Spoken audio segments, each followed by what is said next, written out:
King of candle flower बनाने के लिए सबसे पहले हम एल्युमिनियम की ट्रे लेंगे और उसमें थोड़ा सा कोकोनट ऑयल हम ऐड करेंगे और उसे ग्रीस करेंगे। आप चाहें तो सेसमे ऑयल भी ले सकते हैं, आप चाहें तो स्प्रे का भी यूज़ कर सकते हैं। तो यहाँ पे मैंने कोकोनट ऑयल का यूज़ किया हुआ है। मैंने अपनी वैक्स साइड में मेल्ट करनी हुई रखी हुई है, वो मैं बाद में दिखाऊंगी। आप कोई भी कलर उसमें ऐड कर सकते हैं।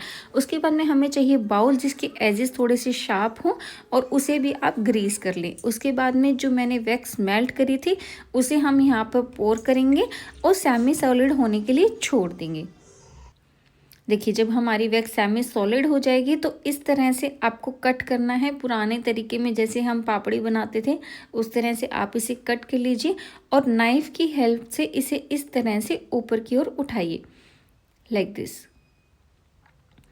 इस तरह से आप कीजिए, इसे लीजिए और हाफ फोल्ड करके इसे भी फिर से आपको हाफ फोल्ड करना है, लाइक दिस। और एक फोल्ड नीचे की ओर इस तरह से लगा दीजिए और हैंड से इसे इस तरह से खोल दीजिए। अब एक और चीज़ मैं आपको यहाँ पे बताती हूँ कि ये वाले फ्लावर सिर्फ पैराफिन वैक्स से बन सकते हैं और कोई भी वैक्स आप इसके अंदर यूज़ ना करें। और इस फ्लावर को पानी के अंदर थोड़ी देर के लिए छोड़ दीजिए। फिर से हम यही प्रोसेस करेंगे। और एक और चीज़ आप यहाँ पे ध्यान रखिए कि आपको ये वाली प्रोसेस बहुत जल्दी करना होगा, अदरवाइज़ ये पैराफिन वैक्स बहुत जल्दी ड्राई होता है। इसलिए ये फ्लावर जल्दी से कोई भी कैंडल कोर्स में नहीं सिखाते हैं क्योंकि थोड़ा सा हार्ड है, इसीलिए इसे किंग ऑफ फ्लावर बोला जाता है। तो देखिए, इस तरह से आपका फ्लावर रेडी होगा। फिर से जो हमारा थर्ड वाला है उसे मैं निकालूंगी। देखिए, थोड़ी थोड़ी जो हमारी वैक्स है वो ड्राई होनी शुरू हो गई है। जैसे ही मैं इसे फोल्ड किया है ये ब्रेक हो गया है। तो फिर से आप ये सारी वैक्स लीजिए और इसे फिर से मेल्ट कर लो। इस तरह से मैं हीटर के अंदर फिर से ये डालूंगी और इस बार मैं आपको स्मॉल फ्लावर बनाना बताऊंगी कि इसी में आप स्मॉल साइज़ कैसे बनाएंगे। जब ये हमारे फ्लावर हैं वो 15-20 सेकंड पानी में रखने के बाद में आप इन्हें ड्राई होने के लिए छोड़ दीजिए। चाहे तो कोई जाली पे भी छोड़ सकते हैं, वट एवर यू हैव। देखिए, इस तरह से अगर लगे कि नहीं ड्राई हुए तो फिर से पानी में डाल दीजिए। देखिए, फिर से मैंने मेरी वैक्स को मेल्ट किया, फिर से इसके अंदर मैंने इसे पोर किया और फिर से अब मैं इसे सेमी सॉलिड होने के लिए छोड़ दूंगी और ये बहुत ही क्विक ड्राई होता है। ये देखिए, इस तरह से आपको इसके ऊपर कट लगाना है। ये 15 to 20 सेकेंड्स के अंदर ड्राई हो जाता है। उसके बाद में हम नाइफ लेंगे और इसके सेंटर के अंदर इस तरह से कट लगाएंगे, लाइक दिस, इस तरह से। और इस बार हम हाफ वाला पोर्शन है इसे ऊपर की ओर लेंगे इस तरह से और इसे इस तरह से आपको मोड़ना है, लाइक दिस। हल्का सा पानी भी आप इसमें यूज़ कर सकते हैं इस तरह से।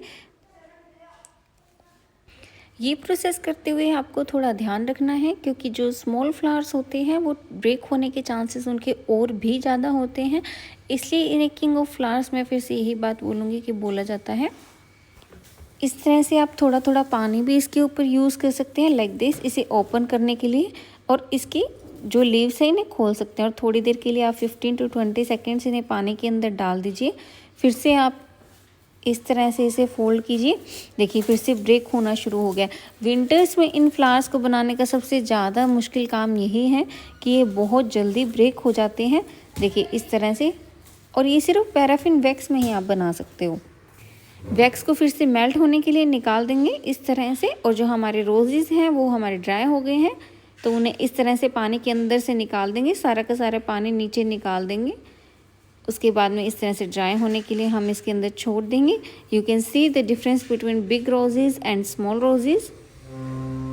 देखिए, इसके नीचे से पानी निकलना शुरू हो गया है। जो एक्स्ट्रा पानी है वो सारा का सारा निकल जाएगा। मैं बाद में आपको इन्हें यूज़ करना भी बताऊंगी, पर उससे पहले हम फिर से हमारे जो रोजेज़ हैं उन्हें बना लेते हैं। देखिए, जो हमारी वैक्स है वो फिर से मेल्ट हो गई है। फिर से हम इसे सेमी ड्राई होने के लिए छोड़ देंगे। अगर कोई पीस इस तरह से रह गया तो आप उसे बाहर निकाल दीजिए। पैराफिन वैक्स का सबसे प्लस पॉइंट यही होता है कि बहुत जल्दी ड्राई होता है, तो आपकी जो कैंडल्स हैं वो बहुत जल्दी ड्राई हो जाती है। बट एक नेगेटिव पॉइंट भी यही है कि इन्हें इंडोर कैंडल्स में नहीं यूज़ किया जाता क्योंकि पैराफिन बच्चों के लिए सेफ़ नहीं होता है। तो इसमें जो आपको मेजर बात ध्यान रखने की, आपको इसमें सेमी ड्राई भी इतना ही करना है कि आप उसका फ्लावर बना सके। मैं यहाँ पे सिर्फ इसे 15 to 20 सेकेंड्स ही ड्राई होने के लिए छोड़ रही हूँ। देखिए अभी भी ये गीला ही है क्योंकि बाउल के साथ आ रहा है, लेकिन जैसे हम इसे कट लगाते हैं, फ्लावर बनाते हैं, तो ये बहुत जल्दी ड्राई हो जाता है। इन सबको कंबाइन करके हमें ड्रिल मशीन से इसके अंदर होल करना होता है, उसके बाद में ये प्रॉपर किंग ऑफ फ्लावर बनता है। लेकिन उससे पहले हमें फ्लावर्स बनाने हैं। जनरली ये वाली कैंडल लोग समर में बनाते हैं क्योंकि इसके अंदर ये बहुत जल्दी ड्राई भी नहीं होता है, और इतना ज़्यादा ये जो प्रोसेस है अभी विंटर्स की वजह से हार्ड है, अदरवाइज़ इतना ज़्यादा हार्ड नहीं हो पाता है। अभी जो विंटर्स हैं वो पीक पे चल रही है, इस वजह से वैक्स बहुत जल्दी ड्राई हो रहा है। तो ये कैंडल मेकिंग के लिए पीक का टाइम इसीलिए होता है क्योंकि ये कैंडल्स जल्दी जल्दी ड्राई हो जाती हैं। आप बहुत सारी कैंडल्स बना सकते हो, आपको बहुत ज़्यादा वेट नहीं करना होता, और सोया पिलर वैक्स भी बहुत जल्दी ड्राई हो जाता है। तो देखिए मैंने इसमें गीले में ही यूज़ किया था, एंड स्टिल इट्स ब्रेकिंग। देखिए आई एम शोइंग यू कि कितना जल्दी करने के बावजूद भी ये कितना जल्दी ब्रेक हो गया। देखिए मैंने सारे के सारे की ट्राई किया था कि मैं फटाफट से फ्लावर बना लूँ, बट वैक्स फिर से ब्रेक हो गई। फिर से हमें इसे निकालना पड़ेगा और फिर से इसे मेल्ट करना होगा।